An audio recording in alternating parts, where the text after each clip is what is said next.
Assalamualaikum warahmatullahi wabarakatuh. Alhamdulillah, salatu wassalamu ala rasulillah wa ala alihi wa sahbihi wa mawala. Ananda semua yang saya banggakan, hari ini kita akan membahas tentang sumber hukum Islam yang mukhtalaf atau yang tidak disepakati. Setelah pertemuan sebelumnya, kita sudah membahas tentang sumber hukum Islam yang disepakati. Nah, adapun tujuan terkait pembelajaran kita pada materi ini adalah siswa mampu menganalisis materi tentang sumber hukum Islam yang mukhtalaf. Kemudian yang kedua, siswa mampu memahami materi tentang sumber hukum Islam yang mukhtalaf. Dan yang ketiga, siswa mampu menyajikan hasil analisis berupa peta konsep tentang sumber hukum Islam yang mukhtalaf. Kemudian yang terakhir, siswa mampu mengomunikasikan materi. Nah, apa itu sumber hukum Islam yang mukhtalaf? Nah, ini dia. Sumber hukum Islam yang mukhtalaf terdiri dari 7 macam. Yang pertama istihsan, maslahah mursalah, istishab, uruf, saduz zari'ah, syara'u man qablana, dan mazhab sahabi. Mari kita kupas satu demi satu. Nah, yang pertama istihsan. Apa itu istihsan? Istihsan adalah penangguhan hukum seseorang mujtahid dari hukum yang jelas, Al-Quran, hadis, ijma' dan qiyas, ke hukum yang samar-samar, yaitu qiyas kafi, karena kondisi atau keadaan darurat atau adat istiadat. Secara bahasa, istihsan ini diartikan dengan dianggap baik.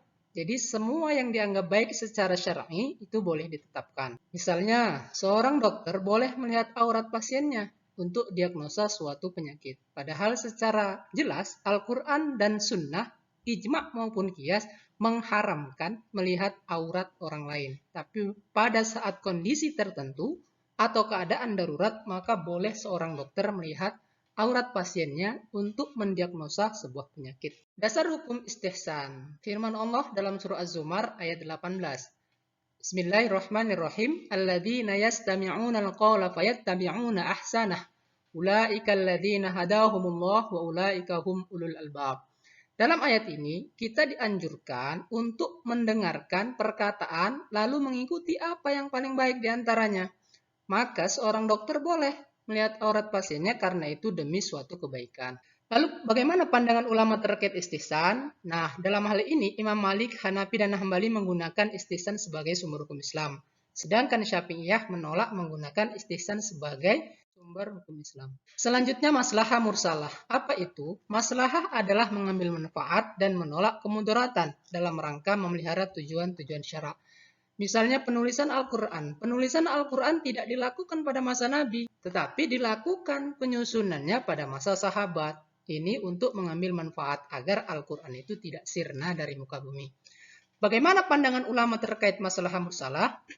Imam Malik dan Imam Syafi'i menggunakan maslahah mursalah sebagai sumber hukum Islam jika sesuai dengan dalil kulli maupun juz'i. Sementara ulama yang lain menolak maslahah mursalah sebagai sumber hukum Islam.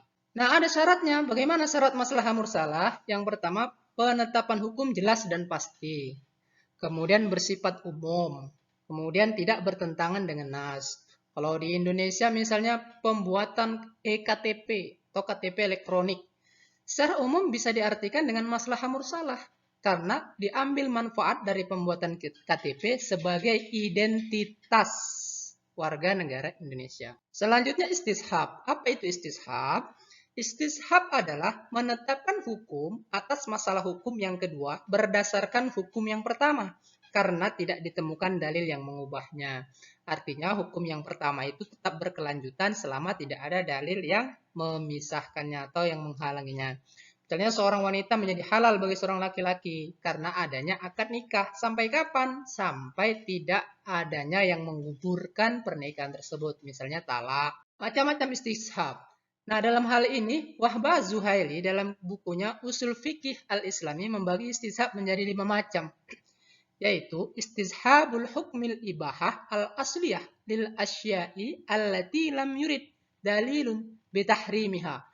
Meneruskan pemberlakuan hukum asal dari sesuatu itu mubah untuk hal-hal yang belum ada dalil yang mengharamkannya. Jadi hukumnya tetap berlanjut. Yang kedua, istihabul umum ila ayyurida takhsisun wa istishabun nasin ila ayyurada nasakh.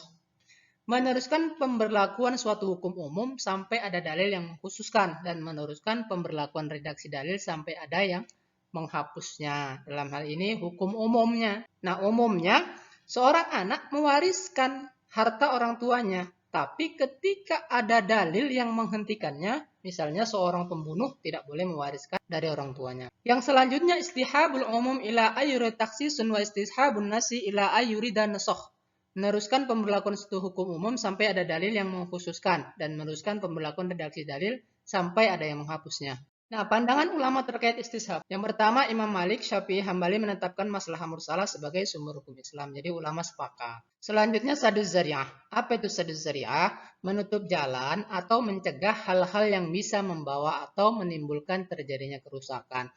Nah, saduz zari'ah ini secara bahasa diartikan dengan pencegahan, mencegah.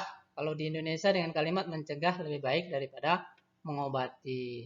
Misalnya ada gambar parang nih, menjual parang kepada peserta demonstrasi itu hukumnya tak boleh karena sudah pasti alat parang itu akan digunakan sebagai unjuk rasa atau kekerasan. Pandangan ulama terkait saduz zari'ah, menurut Maliki bisa dijadikan sumber hukum, sementara Imam Syafi'i Hanafi tidak menjadikan saduz zari'ah sebagai sumber hukum Islam. Dalam kehidupan sehari-hari, saduz zari'ah ini sama seperti orang tua yang melarang anaknya. Apa yang dilarang? Bermain-main HP. Orang tua melarang anaknya untuk bermain-main HP sepanjang waktu. Apa tujuannya? Agar mencegah dari hal-hal yang tidak diinginkan. Misalnya dari segi tontonan, dari segi yang lain-lain. Dan akhirnya HP tersebut bisa melalaikan. Selanjutnya uruf. Apa itu uruf? Uruf adalah adat kebiasaan yang diwariskan secara turun-temurun dari generasi ke generasi. Contohnya, ada gambar seorang yang membawa hantaran ketika meminang.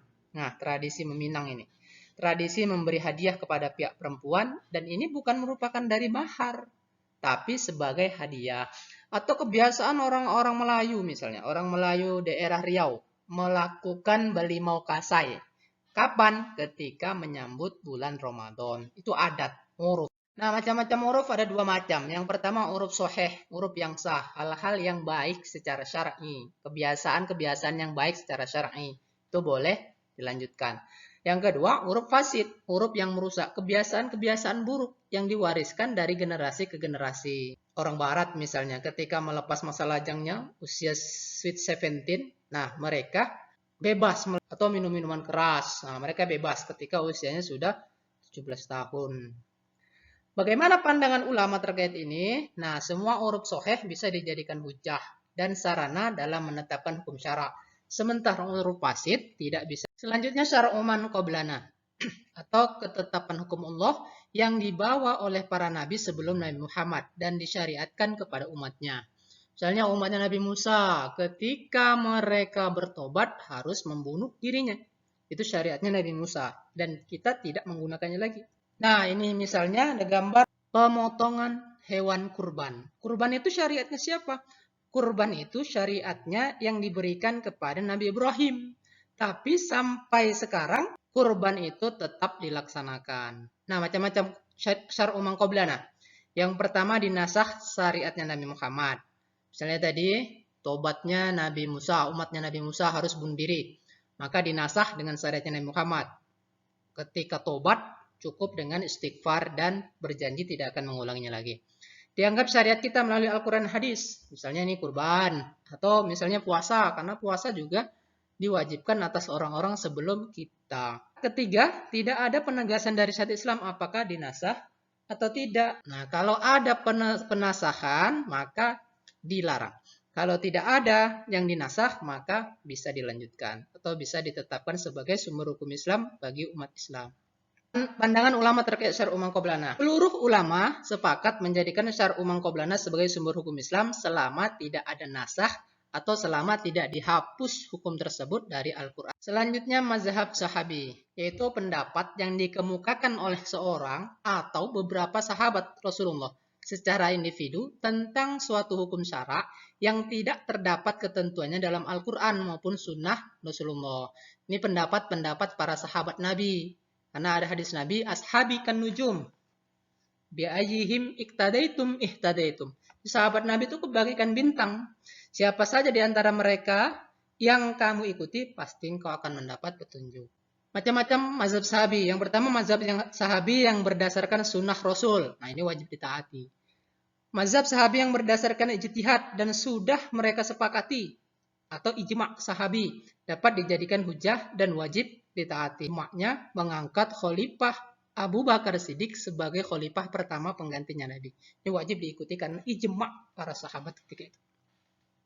Selanjutnya mazhab sahabi yang tidak mereka sepakati, tidak bisa dijadikan hujah dan tidak wajib ditaati.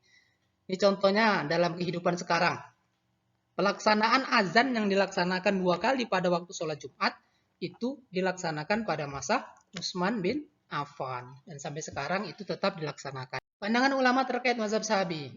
Ulama Syafi'iyah melalui qaul jadidnya atau jumhur al-Asy'ariyah, Mu'tazilah dan Syiah mengatakan bahwa pendapat sahabat itu tidak dapat dijadikan hujah dalam penetapan hukum karena ijtihad mereka sama dengan ijtihad ulama lainnya yang tidak wajib diikuti mujtahid lain. Namun menurut jumhur ulama dari kalangan ulama Hanafiyah, Imam Malik, Imam Syafi'iyah melalui qaul qadimnya dan Imam Ahmad bin Hambal yang terkuat adalah qaul ashabi, qaulus sahabi itu bisa dijadikan sebagai sumber hukum Islam. Nah, baik itu saja materi yang bisa saya sampaikan. Mudah-mudahan kita bisa memahaminya. Terima kasih banyak atas perhatiannya. Thank you for your attention. Syukran katsira. Jazakallahu khair. Alhamdulillah. Assalamualaikum warahmatullahi wabarakatuh.